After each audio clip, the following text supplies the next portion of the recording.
I feel that. I have six. Oh, All right, and we're live. So we'll get back to that conversation once we go backstage. Sorry, guys.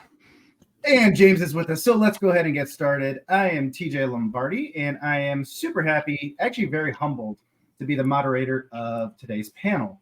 And we have some legendary authors and individuals on this panel. But before we get started, this is Feel the Burnout. And one of the worst things that creative individuals can experience is when the thing that they love has turned into the thing that has now brought them to an exhausting halt. Though some may never experience burnout from their creative endeavors, it is still the giant monster sitting in the corner, always ready to jump in at an opportunity. So, before we get started in our questions, let's go ahead and have our awesome panelists introduce themselves. I'm going to start to my right, your left, to Eric. Hi, I'm Eric Ugland. I write The Good Guys and the Bad Guys and a few other things. And I am currently suffering from burnout. All right. And then over to the doctor. Hi, I'm Christopher Timms. I'm a lit RPG author, but my main work is as a GP in Australia, where about 30% of my work or more is mental health. And I have not suffered from burnout, but about half of my profession will. So I'm very keen on prevention. And Eric, thank you for disclosing that. I know it's not an easy thing to mention live. All right. Let's go down to Mara. Mara, actually.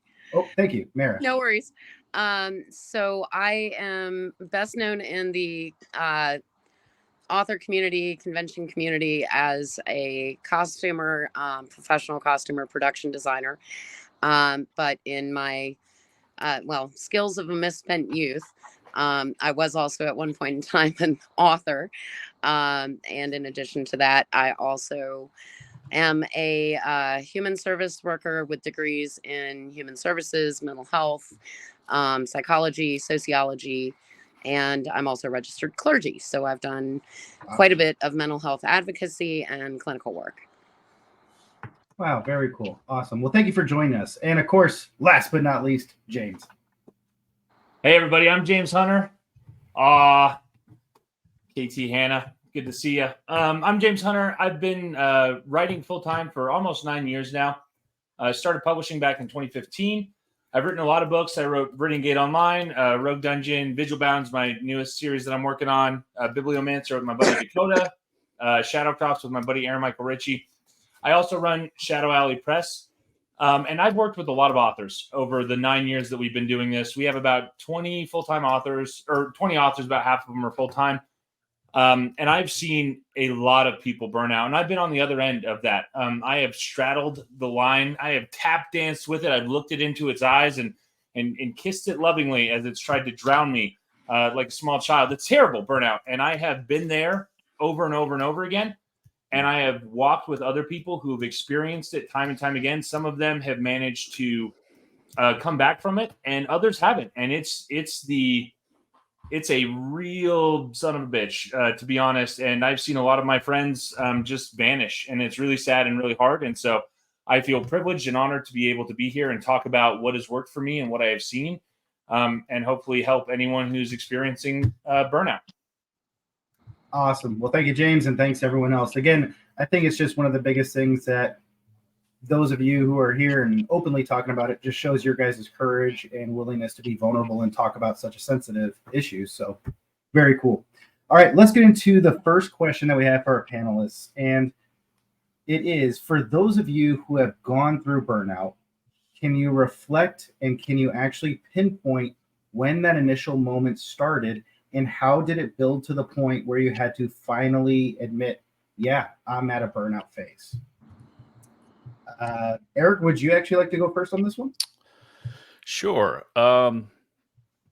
It's really hard to kind of pinpoint a moment. I can kind of look back and say, hey, these are kind of the warning signs. And it's kind of only been something I've actually admitted to, I guess, relatively recently, just because, it's trying to, you never want to admit that you're in that sort of a hole. But yeah, was it 2020 when everything was kind of falling apart for everybody, and there was a wildfire that was right next to our house, and it wound up, the winds were blowing the other way that day, and it wound up burning the next 2 towns down, and 4,000 plus homes were gone. And we just got lucky that ours wasn't. And I was up against a deadline. I had a book due like that week or the week after that. I couldn't keep pushing through that. So I took 2 weeks off through the smoke time. And then that's just since then I've just been behind, and I just cannot pull myself out and get ahead of things anymore. Wow. So that's actually a compound on the burnout, because that's trauma on top of the burnout. I'm hoping you have some really, really good self-care skills. Taking time for yourself, giving yourself time, not pushing yourself too hard. Yeah. 'Cause dealing with the trauma from things like that can actually be, fires, especially wildfires, being as damaging and as devastating to communities as they are. Even if you are not directly the victim, you can experience a lot of trauma trying to just deal and grapple with all of the thoughts and emotions that it can bring. So I'm just curious, what have you been finding that helps you? Not a whole lot. I guess that's kind of if I had found something, I probably wouldn't be where I am today. But it's just been, life has just been relentless since then. Moved, had a second kid. Oh wow, Yep. you're compounding. Oh, yeah. Not just a life small event. move, like almost completely as far away as possible on the other side. Oh That's my. true. Yeah, man, Western you're stacking Oregon a lot to of big life decisions and events right there on top of each other. So I'm Yeah. really sorry you're experiencing that, because it sucks, man. When you're in it, it's really hard, and it feels like there's no way out. And I think that I think that the hardest part, especially if you're a full-time author, and I know that this has been the case for me, is that when you're in burnout, so much of who we are is defined by what we do. And when I've hit those burnout phases, and I genuinely have thought, I don't know if I can do this anymore. It's not just I can't do my job anymore. It's I don't know who I am anymore. Because if I'm not this thing, then what thing am I? Because my whole life and identity and community is tied up in my ability to be a writer. And when I can't do that thing anymore, it's hard to figure out, oh my God, it's like this existential crisis. And that's a terrible place to be. So I actually have a recommendation here, because when you get to the point where you're feeling those kind of feelings of disconnection from yourself, from your identity, those can actually be symptoms of other disorders, and I'm sure the good doctor can probably help a little bit with that. But it would make sense, especially if you're feeling. Burnout is one thing. Like, I can't get my creative juices going. I can't put thoughts together in a way that makes sense to write this character, to make this plot line move forward. Or burnout because, oh my gosh, I just finished a complete series and now I'm disconnected from it. And what am I going to do next? And that kind of void feeling that you get. Those are all very normal. But what you're kind of describing sounds a lot more like it might border on depression. And burnout and depression, while burnout can come with some depression is a much different issue. And that's something I would strongly recommend just talking with someone about, whether it's a counselor or your doctor, so that they can help you with that. Because especially in your situation where you've got so many compounded traumas, you're dealing with an awful lot, and expecting your brain to just suddenly be able to rebound is unrealistic, because we have all these neurochemicals that work in a specific way, and trauma impacts how they behave. And so the more that we deal with these feelings and things of that nature, the chemicals get out of balance, and we need people to talk to. And sometimes, you know small doses of happy medications that can help regulate the chemicals and bring them back under control is good. But that's not always necessary. Talk therapy is a very good thing, and it can help you kind of get everything back into order. Actually, let's go up to the. Oh, sorry. Oh, Go yeah. ahead, Sorry. James. Go ahead, TJ. I was going to pass it over to CJ and Oh, yeah. get his take on it. Yeah, thank you. That's a very powerful conversation. I guess my lawyer will make me say, nothing I say here is medical advice, and see Exactly. how to relationship. And I'm limited by what I can discuss down here in Australia, where the rules about talking about medications are fairly strict. What I will say, though, is that, this is such a good service for getting the issue out there. We should talk about burnout just as easily as we should talk about high blood pressure. And it might even be good if we could include a link in the chat for anyone listening who needs a crisis number or a support line. I don't have that personal burnout experience myself. I treat people with it, so I can't add a lot to this question. But yeah, my hat off to you guys for bringing it up. Yeah. I mean, in the US, I'm like I said, I'm not a doctor, so I can't give you medical advice, and I wouldn't dare to. But with what you guys are kind of describing, I think it goes a little bit beyond burnout, and it might be a very good thing. And I think the audience should know also, if you're treading on things and you're feeling burned out, and it's just starting to get to the point where you're having trouble sleeping, you're having trouble getting out of bed, you're having trouble finding the energy to go about your daily activities or engage with your life, or you're finding that there's less enjoyment in the activities that you would normally take enjoyment in, that's the time to reach out and talk to someone. And, whether it be a friend or a counselor or a crisis line or a doctor, there's a definite difference between burnout and, the kind of trauma symptomology. So, yeah. And also for anyone watching, we do have a link. Miss Geneva just posted it. So if you guys actually need some assistance, please be free to reach out. So anyways, James, go ahead. Yeah, because I agree with you that because a lot of the symptoms of burnout and depression, like, they overlap, but it depends where it's affecting your life, right? So when I have been burnt out, because I've struggled with depression too, and so I've had to figure out how to differentiate when am I depressed and when am I burnt out, because they're not the same thing, even though they manifest some of the same symptoms. Yes. So in my experience, there's kind of three parts that I characterize as burnout. So there's exhaustion. You're just tired all the time. That's one leg of burnout. There is cynicism, which is usually like when you talk to the old jaded writers who feel like they haven't gotten their fair shake, and they feel like, man, things are not coming my way. I'm working really hard. I'm not getting what I want. So there's kind of this jaded mentality. That's the other leg. And then the third leg is sort of this lack of personal accomplishment. So you feel like you're working really hard, and you're not, it's not paying off in the way that you feel like it should. It's like when I go to the gym, I start a new gym resolution and I work out for 4 months and I don't lose weight. And I'm like, well, screw this. What's the point? I'm doing all this work and I'm not getting anything. When those three powers combined, burnout happens. But burnout for me only affects my work life. So if I find that I am exhausted and cynical and lacking in other areas of my life and my family life, or my motivation to get out of my bed, or to interact with my family, or to do tasks that I enjoy, that's probably depression. If it only extends to my work and it's like, I have work to do and I don't give a shit, I just don't care, and I don't want to do this, and I don't, that's solidly where you're in burnout territory. I experienced burnout the first time, 2018. I was working really hard. I was pulling crazy all-nighters. I was working like 70 hours a week, because it was just, I needed to get more. And Jeanette and I had this like come to Jesus moment where it was like, man, if I don't stop doing this and living this way, I am going to die. I'm just going to die. Like, this work is going to kill me. And that's when I was like, I need to reevaluate my relationship to my work and make healthier choices. Yeah.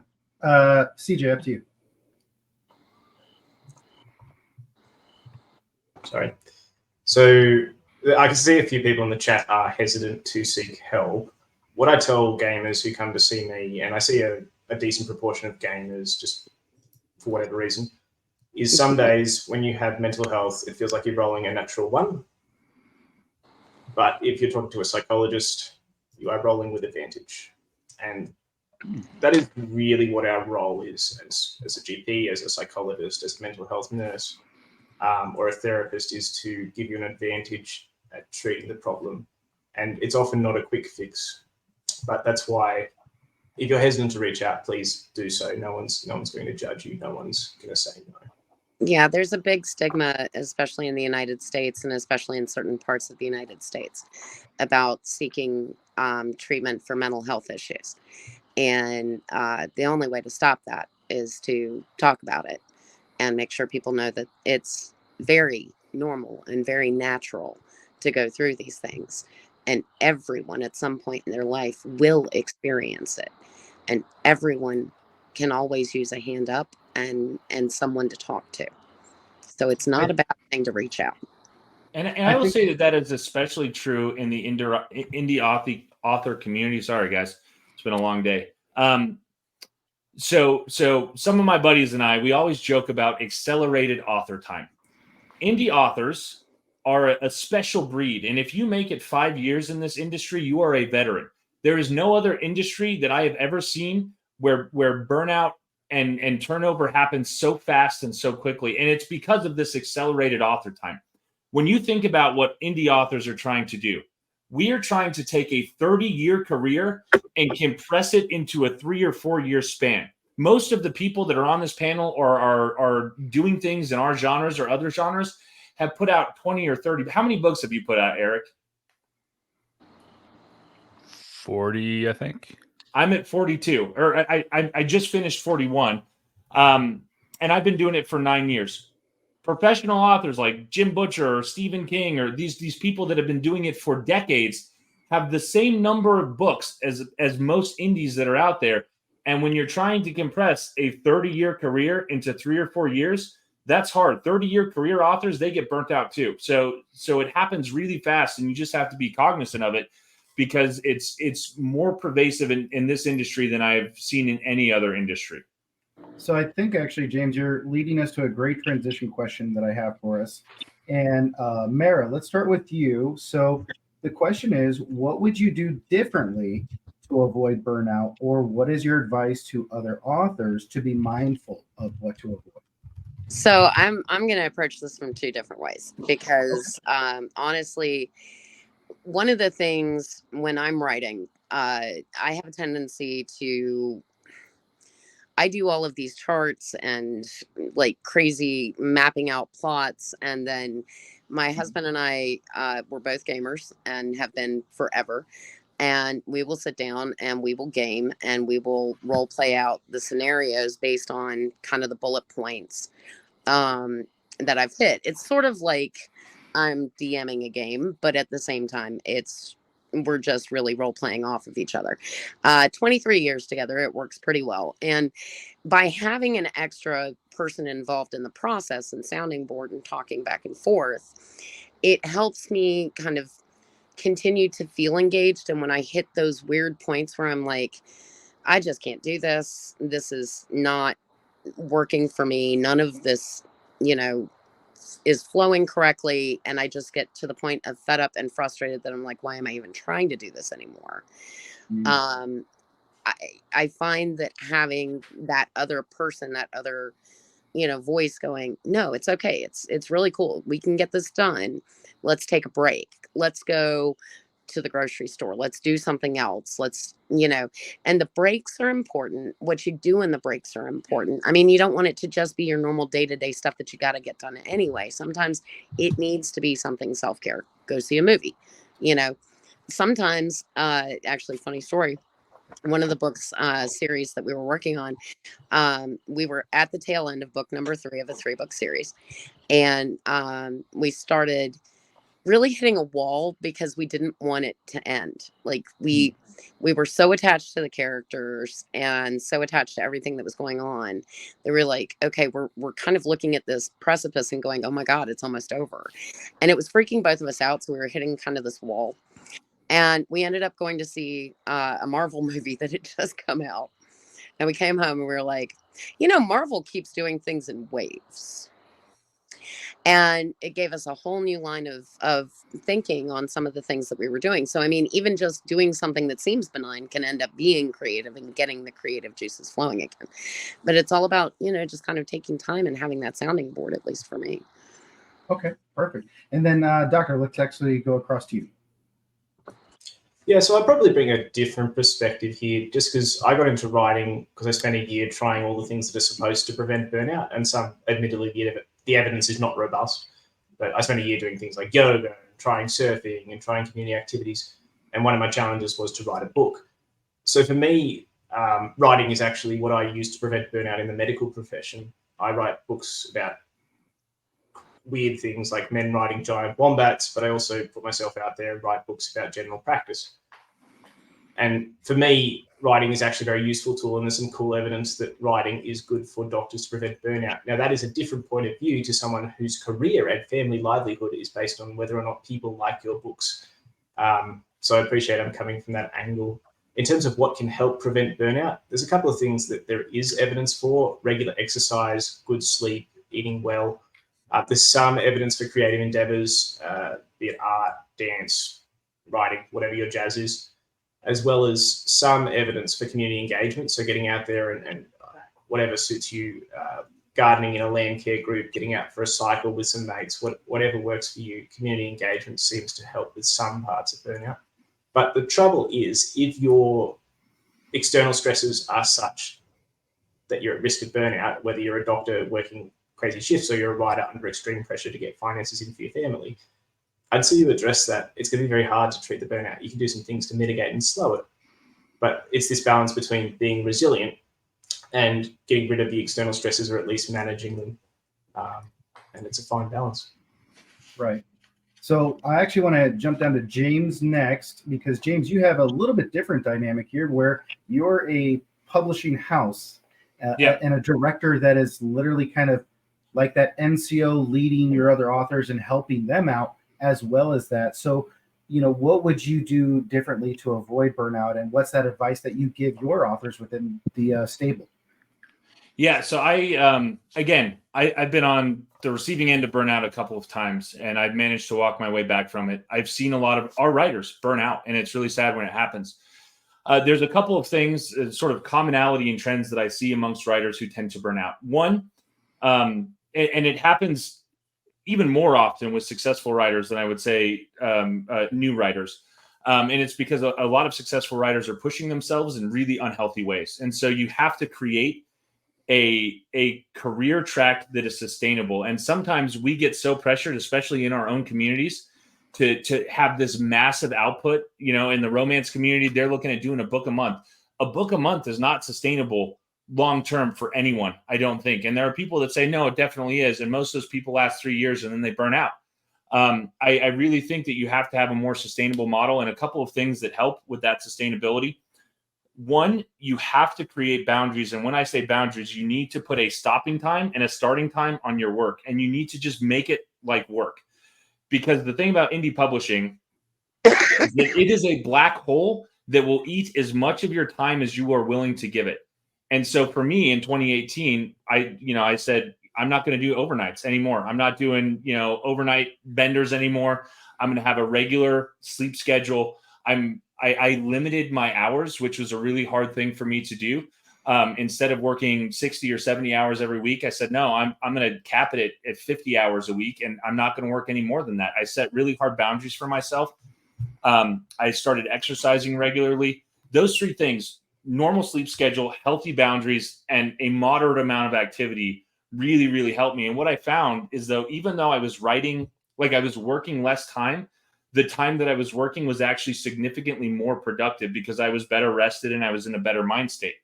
A couple of other things that have helped me, I really are mindset shifts. So one of the things that I really used to struggle with, and I think a lot of authors struggle with, is kind of this mindset of more. We're always climbing this ladder. And I didn't used to like to write. I used to like having written, and the gratification came from finishing a thing. But the problem is that as soon as you finish a thing, you have to start the next thing. And so you're only kind of getting those emotional dopamine hits like 4 times a year, and the rest is just like you're grinding toward it 4 or 5 times a year. And so what I really had to figure out how to do is figure out a way to enjoy my work, like in the everyday. Like, what can I do today while I'm working? This book isn't going to get published for 4 months, but what can I do in my work right now to make this a joyful experience instead of a slog? Because that's what it had turned into when I was in burnout. It was a slog. It was a race to get to the end. And when I stepped back from that and I started to just try to figure out how can I'm doing a fight scene today. How can I make it more interesting or more fun to write? That in itself also really helped, that kind of mindset shift away from the accomplishment aspect and just enjoying the work aspect. Nice. So Eric, let's go. Oh, sorry. Just something real quickly, because one of your commenters and something James said just seriously struck me, because he's talking about finding, ways to force yourself through the slog and get through it, but not actually force because you're structuring things, right? So one of the things that I didn't even think to mention, like I said, I'm also a costumer. I structure into my day, of course, all of the costuming work that I do, and that's a wholly different type of creativeness. And one of your commenters was just noticing and was just saying that they jump into a different, I think they said brain vomit, which is kind of a cool term, and then try to make that spin off. Yeah, exactly. Make that kind of spin off into more creativity. And I think that actually has helped me quite a bit with anything that I'm doing, because having other alternatives for creative outlets gets the creative juices moving in other ways and helps you kind of avoid that burnout factor. That said, it is very easy to get burned out when you're costuming, but sorry. Yeah, no, it's totally fine. Eric, let's go up to you. I mean, I don't know that I have a whole lot to add because the techniques and things I've tried haven't been effective, hence why I am in the middle of the slog. Yeah. Do you think, since you have so many, work in your portfolio, when I was talking to Travis Baldry and a few other people at DragonCon this year, I just said, hey, what was something you would do different? And they said, I wish I didn't schedule myself out so much. Do you feel like having a long schedule that continues to kind of shadow that is something that you would change maybe? Or Yeah, I made a real mistake last year. So last June was when we had our second kid, and my plan was to, take paternity time and do nothing for the fall. But then people came knocking with, big offers, and I was being worried about being so wholly reliant on just KDP. And so I, was looking for different income streams. And so I signed some contracts thinking, this is going to make things easier, but it was great at the time, but I'm paying the price, digging myself out of that hole now, just work wise. I mean, we all dig ourselves out after we have kids too. I mean, having a second child, I have 5. So, once you have the first one and you then have the second one, it is exponentially more complicated to adjust to being a parent for 2. And then you add to it all the work. I feel for you. So I think my latest burnout, my latest brush with burnout, and it was more than a brush, was December 2022. So last December, I was working on Vigilbound, and Eric, the reason why I bring it up is because the exact same thing that happened to you happened to me. So I had contracted out the audiobooks to Podium, which is the first time I had ever done that. I had never worked with a third party producer before. And they paid me like quite a bit of money. And I was contracted for 5 books. I had 5 books on the line. I had delivered 2. 2 came really easy. So I was like, 3 is going to be easy. I have a good outline for it. It's going to be fine. And so I set the pre-order for 6 months out. I was like, yeah, I'm going to be able to knock that out. No problem. And I don't know what happened. I don't know why there was this mental shift. But for some reason, that combination of like being in contract for these books and having to deliver all of these books and being on this rather tight timeline, it nearly broke me. So for all of December 2022, I didn't write anything. I would come down to my computer and I would type it and I would delete. And then I would try again. I type a different sentence and I delete that one. I type another one. I'd be like, oh, that's shit. And I delete that one for a month. At the end of December, I thought, I have broken myself, and it's not that I don't want to write. I physically cannot write stories anymore. And I was panicked. So with Vigil Bound 3, and I think it ended up turning out good. That was the first time in my entire career I've ever had to move back a pre-order date. And I still almost missed it because it was this tremendous, I mean, it was a slog. It was really, really hard. And the book ended up going long. It ended up going so long that I had to split it into 2 books, which was a hard stressor too. But when I got done with that, it was like this enormous weight had been lifted off my shoulders because I didn't owe anyone anything. And I was just like, oh my God, I am free. And that's I don't know how I got there, but it's the greatest experience of the past 7 years. Like, I am still floating on that cloud almost a year later. So one of the things one of my English teachers that actually is one of the wonderful volunteers that will read through and kind of check me on all of the crazy, used to recommend is if you get to a point where, she called it writer's block. And I think all of us are kind of familiar with that. When you get to the point where when you're trying to put something on paper and it's just not coming, she would say, write everything that you're trying to put out down that is junk, but you're just trying to get it out. Just keep writing it, keep writing it, keep writing it. And then print it out, ball it up, toss it in a fire pit and set it on fire.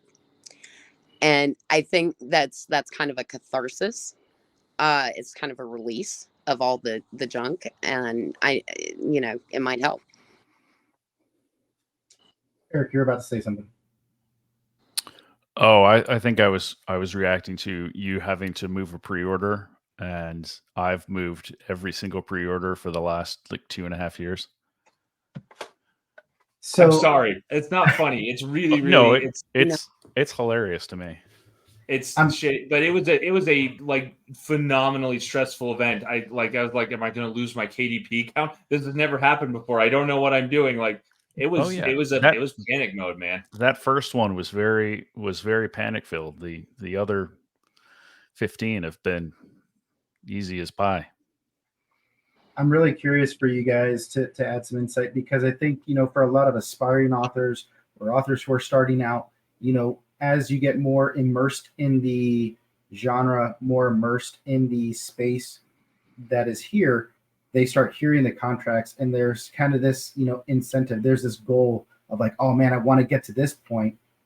Do you feel like now that you're at this point and you have this experience, would you advise, hey, don't focus on this carrot, don't put this pressure on yourself, take more time? How would you adjust that angle for an aspiring author that's kind of more their incentive driven goal? I mean, for me, it was purely just bad timing, and there was I just had a number of things that came online at the exact same time, and I'm before I was doing this sort of work, I was a freelancer for a number of different careers, and if you're doing that for a while, it's really hard to say no when someone offers you money and a job, and so I don't think that there's a negativity that should be associated with contracts or signing or working with another company or working with another publisher. I think it can be fantastic. And if that's the carrot you need, especially as an early author, then use that. I think this isn't necessarily a panel that is going to be immediately useful for new authors, because this shouldn't, if you're on your first book and you're burning out, this probably isn't the career for you. Mm-hmm. But if you're working through 3 years and you're pumping out books, it's difficult to take time off. And even if you schedule time off, it's difficult to turn your brain off. And I guarantee most writers who are, sitting on a beach somewhere, half the time they are daydreaming about a story of some kind. It's really difficult to ever really truly take a break when your whole job is making stories and connecting patterns and watching people and listening to dialogue you know, it's difficult to even find a movie where you don't start pulling it apart and being like, well, this is how I would have done it. And then it'd be amazing. James, Yeah. what do you think? Oh, sorry, Mara. Uh, Mara. Go ahead. I was just going to pass it down to James and get his thoughts on it. Yeah. So I think there is a point at which it's fine to shoot for and aim for, right? Where you should be pushing for. But I also think there's kind of a breaking point where getting past that isn't necessarily going to make you happy, more happy, and authors don't know how to ease off the gas pedal because here's the thing. I'm going to be totally candid. If you're a new author trying to break into the genre, you're going to have to work really hard for a couple of years. Like it's got to be like pedal to the metal for a couple of years because it's not that we're all in competition with each other, but we're all in competition for visibility and eyeballs. And the easiest way to get eyeballs on your thing is to have a lot of things coming out frequently. And Amazon promotes things that are more recent. So the more things you can get out quickly, the more likely you are to sort of obtain critical mass and have success. And so, yeah, the first 1 to 2 years of being an indie author kind of suck. And it's really, really hard. And you have to grind a lot.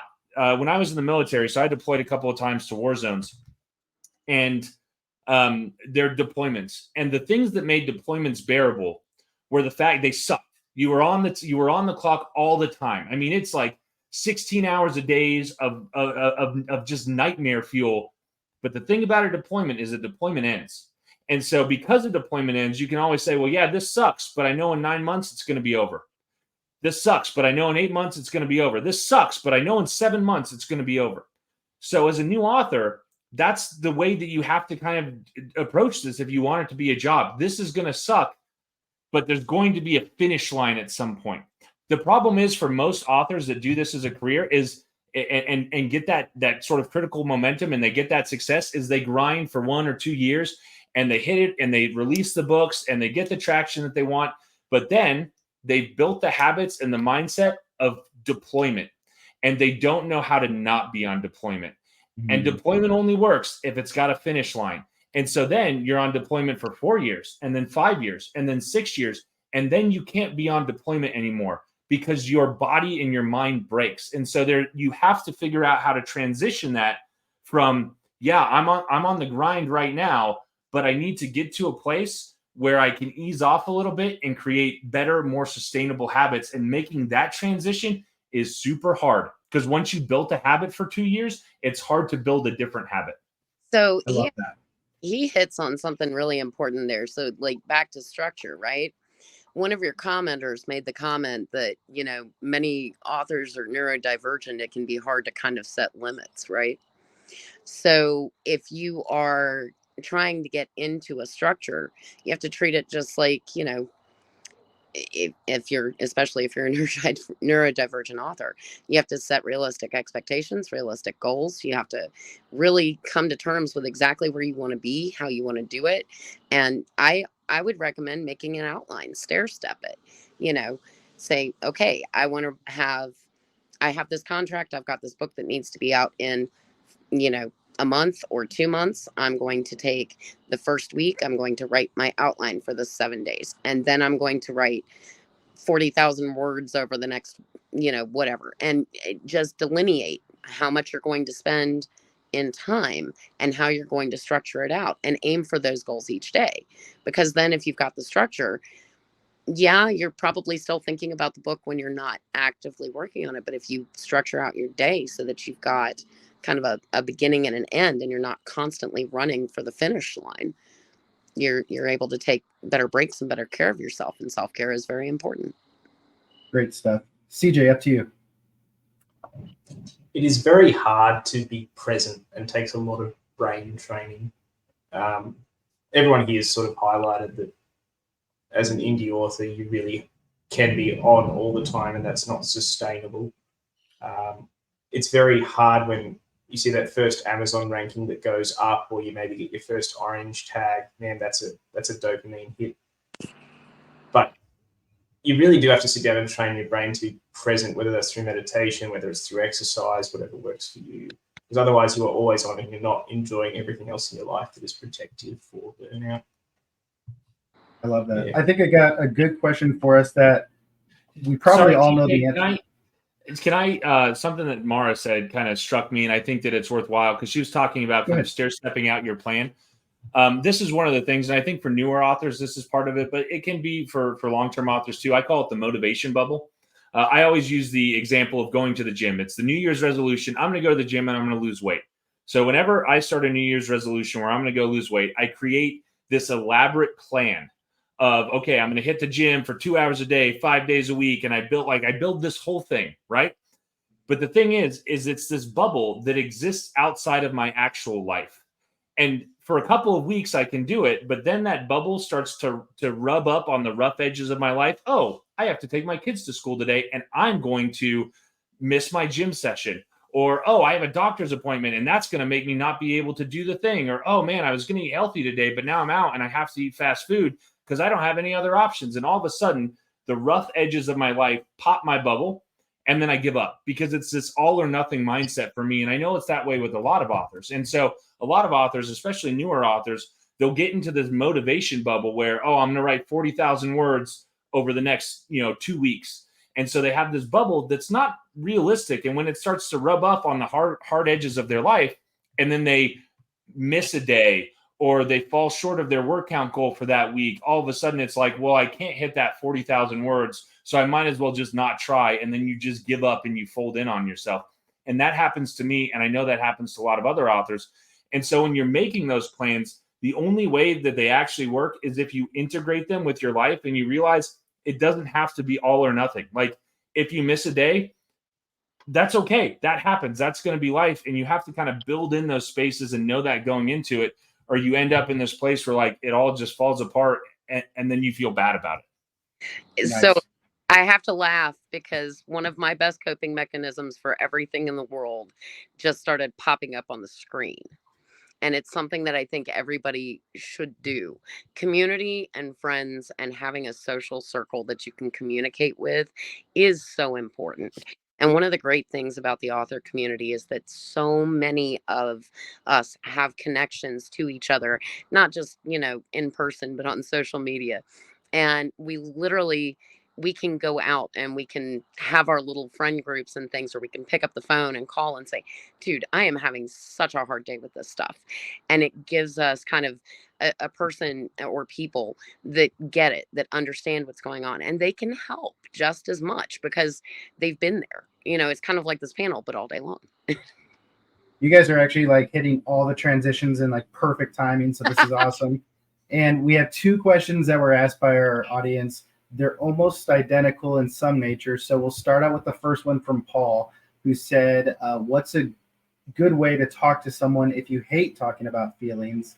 And then Jay followed up almost at the same time with, how do you talk to someone about your feelings if for almost your entire life you've been told that your feelings don't matter, and when you have tried to talk to a therapist, you're laughed at? Oh, no, that's horrific. Oh, that therapist doesn't need a license. Well, Sorry. Go ahead and lead us. No, that's like a personal pet peeve of mine, frankly. First off, if you are in a mental health profession, it is your job to listen and to be present and to be able to hear people's thoughts and concerns. And yeah, providing input is helpful, but that's not your main goal. Your main goal is to be there to hear what's going on with someone else and kind of give them perspective, but allow them to come to it on their own. And so therapists should never chide, or if you feel like you're being judged by your therapist, you need a new therapist.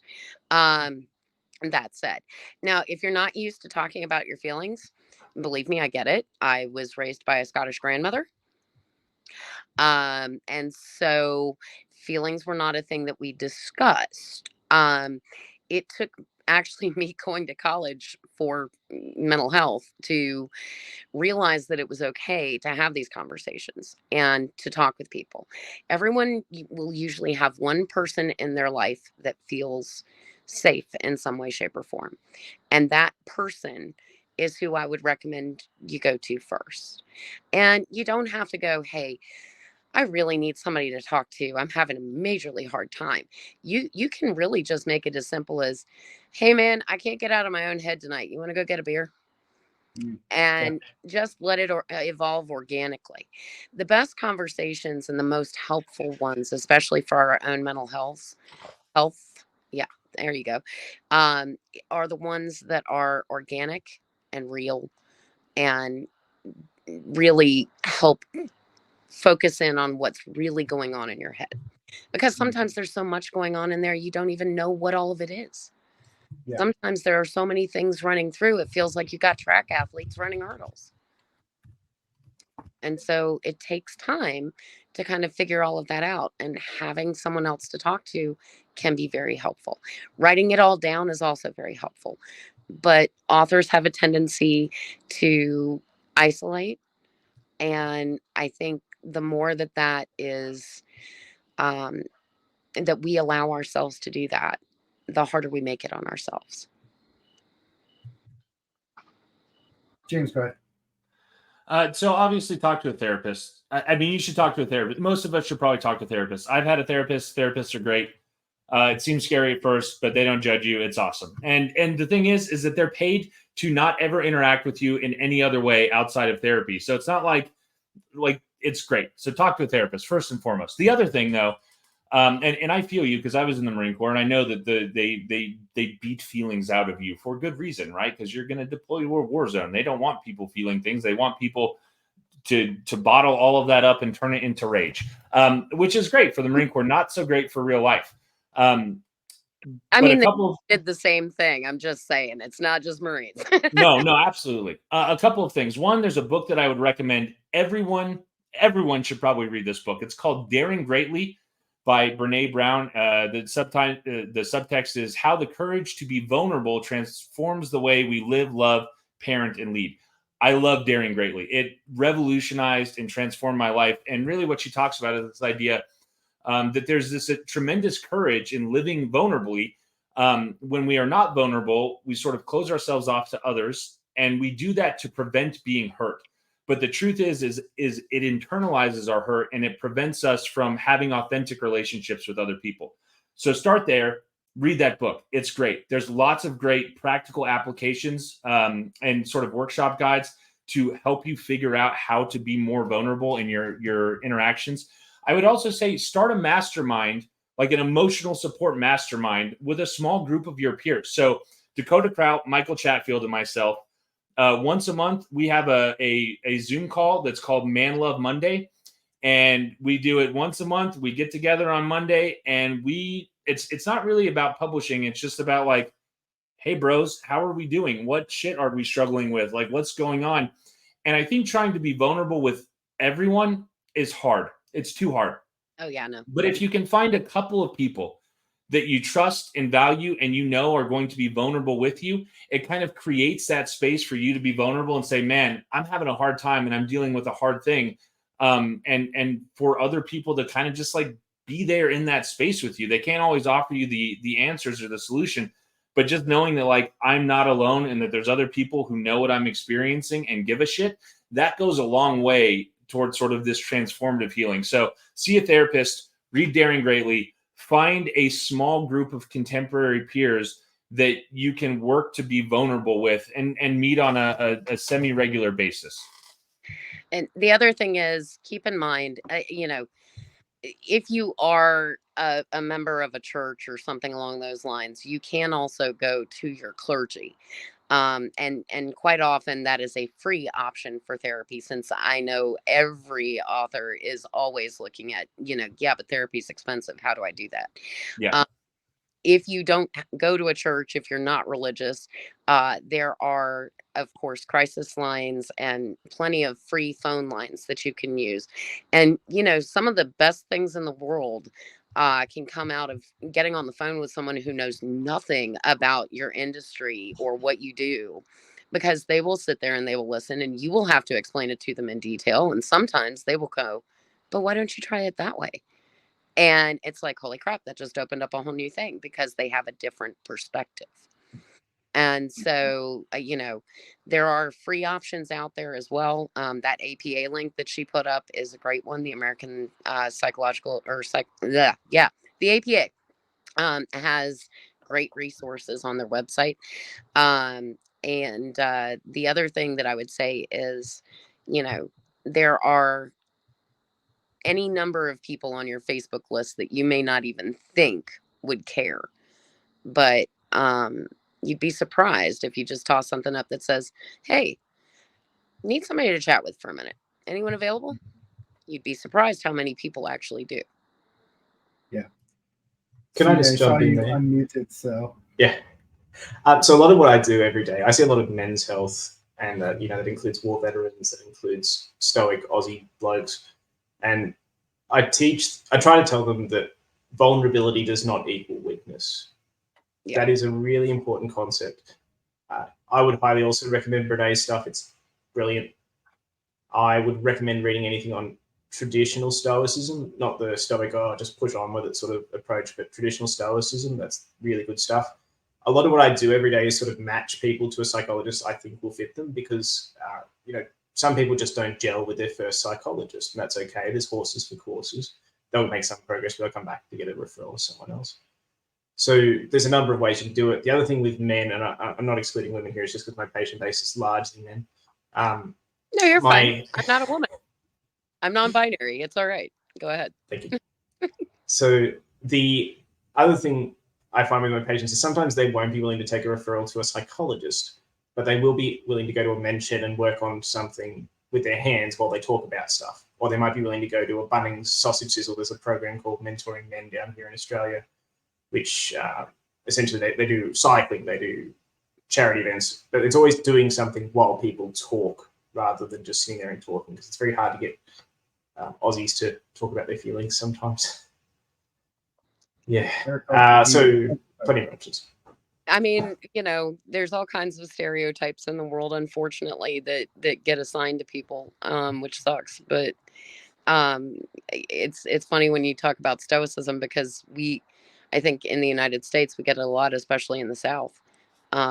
We have a lot of mentality that says the more you talk about anything that's wrong, the more weakness you show. And CJ's absolutely right. That is not the case.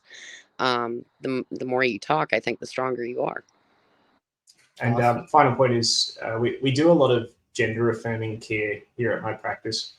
And one of my colleagues is presenting about that in Sydney later this week. And, That's awesome. and boy, the stuff that walks in through the door that has been just bottled up for 10 years, 20 years, it's just, but eventually people come, and that is great. That's a whole different panel. Yeah. Eric, up to you.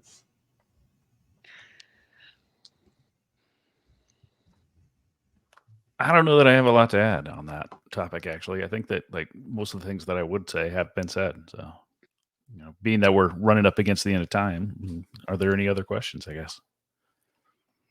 I guess while we wait for any final questions, I know for myself personally, I think James and I were actually on this almost exact same panel last year together. When I was in the military, I finally got to that point where I said, I need to go to mental health. And thankfully, the military does have mental health offices. And it was from that initial start that I met Jen Green, who was, my mental health therapist for the next 2 years, all the way into going into being a first sergeant. And it wasn't the fact that I constantly needed to see her, but it was the fact that about every 3 weeks I would still go to see her, because there was almost this friendship that bonded from that experience, to where she was able to say, hey, TJ, let's check in. How are things going? To the point today where almost every weekend I call 5 of my closest friends on a Saturday. And it's always the weekend check-in, just very similar to James's thing.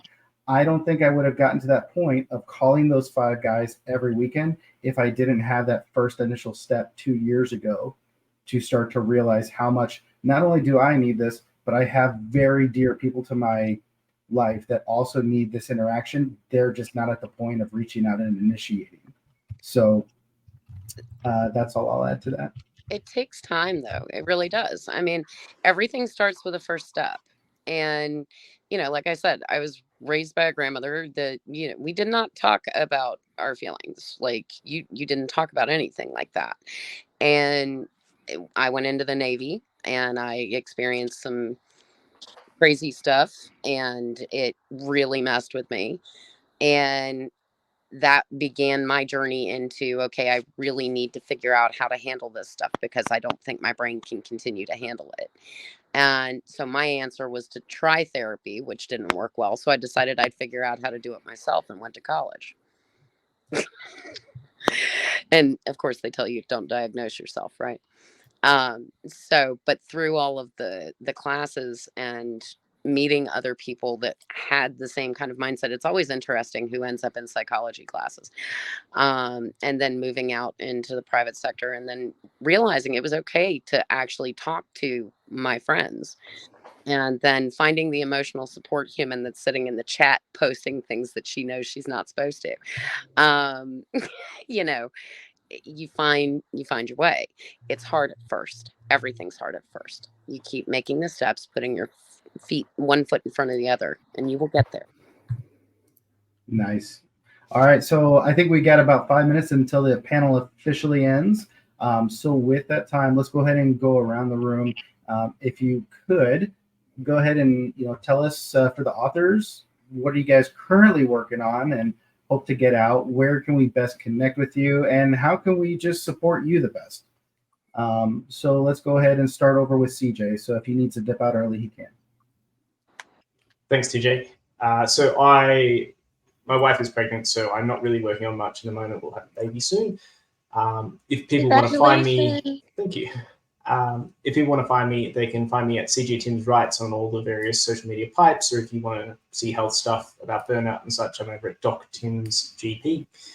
If you want to help me out, go buy a copy of the Aussie Manor Apocalypse, which is about men riding giant wombats in to save the day, or buy a copy of Knights of the North Pole, which just dropped on Audible. And it's been a pleasure chatting with you guys. I really do appreciate the privilege of joining you guys and you talking about your burnout. I will dip out because I have patience, but thank you very much. Take care. Take care. It was nice to meet you. All right, Mara, over to you. Well, let's see. You can find me on Facebook. There's two different profiles. One is public. The other one is private. If you ever feel like you need an ear, I am always around. I am, like I said, clergy, but I am a non-denominational clergy. So I am happy to help anyone that needs assistance. And that's just because we all need it from time to time. That said, in the real world, you can also find me at Prop House 42 Productions, which is prophouse42.com. I am also the costume contest director for the Dragon Con Page to Stage. And so you can find that at dcpagetostage.com. Any other time, you can pretty much find me either through Seska Small or beside Seska Small, the emotional support human. And she and I are actually in the process of forming a company that's going to help authors with an awful lot of this stuff, including the emotional support side. So you can find her on Facebook also. And I know Geneva's got that one to pop up. And thank you for having me, guys. Absolutely. Mara, you were awesome. Thank you so much for your you. expertise and wisdom. It was great. You know what? I'm happy to help anytime I can. And that extends to both of you too, if you ever need an ear. And I really mean that, Eric, because you've gone through a lot of trauma. And I actually understand because my family and I survived a wildfire in a state park. So we get. All right. Eric, do you want to go next? Sure. You can find me mostly on Amazon. My website is just my first name and last name together.com or airquotespublishing.com. Both go to the same spot. I'm working on a contract project right now, which was due in September, and hopefully it'll be done soon. And then I have more stuff to do, and then I'll be in Las Vegas in November. Oh, Awesome. yes. The other one. That's a big convention for everyone. So I hope you guys have fun there. Fingers Awesome. crossed. Thank you, sir. Down to James. Yeah, I'm on Amazon. find me on Amazon. Real quick, again, 5 things. I want all of you to take notes. Write these 5 things down. 1, healthy sleep schedule. Get normal amounts of sleep. 2, do moderate amounts of exercise. It doesn't have to be crazy. Just like move some every day. 3, set healthy priorities and boundaries on your work, or it will eat your soul. Okay? 4, go read Daring Greatly by Brene Brown. 5, find a group to learn how to be vulnerable with. If you do these things, it will immensely help you overcome burnout and prevent burnout. Do these 5 things, please, for me. I care about you. I love you all deeply. I don't want to see any more friends not show up to cons or not be at things because writing ate their soul. Like, do these things. If you need help, reach out. I will happily talk to you anytime. We can take a Zoom call. Happy to get in touch with you guys. Please, these 5 things.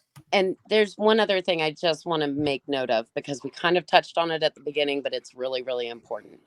If you find that you are experiencing symptoms where you are having difficulty sleeping, difficulty eating, you are having any kind of problem engaging in your normal activities of life, that goes beyond burnout, please seek help. And if you ever have thoughts of harming yourself or anyone near you, please immediately call a crisis hotline, or worst case scenario, you can go to your local emergency room. They will help connect you with help. It is important. TJ, what about you? Where can we find your stuff? Oh man, I'm all over the place. Just do Yeah, TJ tell us Lombardi about it. Google. It'll be Tell it'll us be about somewhere. it. We want to hear. You did a great job moderating. We want to hear about your stuff too. Yeah. Thanks, man. I appreciate it. So I want to hear more about his military stuff. I really want to talk to you guys about that, but that's a whole nother story. Oh man, that we do not have time for that. That's for sure.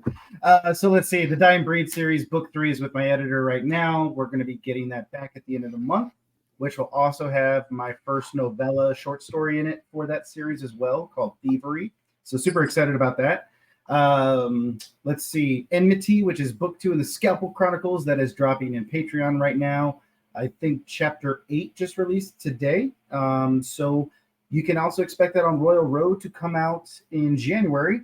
And then stuff like this, having awesome conversations, deep intellectual thought, and talking about writing. I like to do that on my YouTube channel, which is just TJ Lombardi _author. So that's all the ways that you can find me. Is either I just want to say, for anyone who's not tried TJ's stuff, TJ is a boss. Not only is he a great writer, he is one of the best, most supportive human beings on the planet. If you haven't given TJ's stuff a shot, go give TJ's stuff a shot, because again, he is phenomenal human being who deserves lots of support and admiration. So thank you all. Agreed. It's worth a read.